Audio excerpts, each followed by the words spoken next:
జర్నలిస్టులపై దురుసుగా ప్రవర్తిస్తున్న max cure ఆసుపత్రి నిర్వాహకులు. ఓ ప్రముఖ జర్నలిస్ట్ రాజును దూషించిన హాస్పిటల్ ఎండీ జితేందర్ రెడ్డి. కిషన్ రెడ్డి, బండి సంజయ్ స్థాయి ఏంటో ఢిల్లీ దూతలే చెప్పాలి. ఇద్దరు నకిలీ మాటలు, వెకిలి చేష్టలు చేస్తున్నారని మంత్రి హరీష్ రావు విమర్శ. సర్దార్ పటేల్ జయంతి వేడుకల్లో పాల్గొన్న కేంద్ర మంత్రి కిషన్ రెడ్డి. దేశ ఐక్యతకు పటేల్ ఎనలేని కృషి చేశారని వెల్లడి.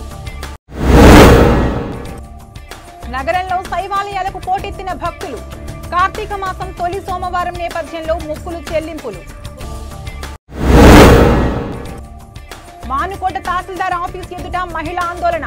భూ సమస్యను పట్టించుకోవడం లేదంటూ పెట్రోల్తో ఆత్మహత్య యత్నం. హైదరాబాద్ పబ్లపై విచారణ చేపట్టిన హైకోర్టు. రాత్రి 10 దాటితే మ్యూజిక్ బంద్ చేయాలని సింగిల్ బెంచ్ తీర్పు.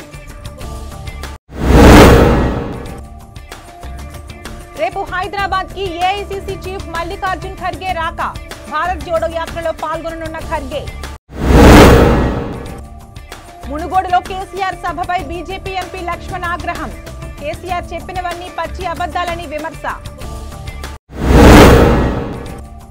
ప్రధాని మోదీకి పోస్ట్ కార్డ్ సెండ్ చేసిన ఎమ్మెల్సీ ఎల్ రమణ. చేనేత ఉత్పత్తులపై జీఎస్టీని రద్దు చేయాలని టీఆర్ఎస్ డిమాండ్.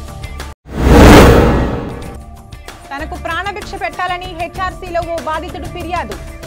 కబ్జాకోరుల చెర నుండి తమ భూమిని అప్పగించాలని విజ్ఞప్తి.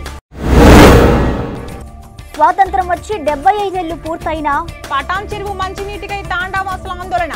నీటి సమస్యని పరిష్కరించాలని డిమాండ్. తెలంగాణ ఉద్యోగ సంఘాలు ఎవరికి అమ్ముడుపోలేదని స్వామి గౌడ్ వ్యాఖ్య.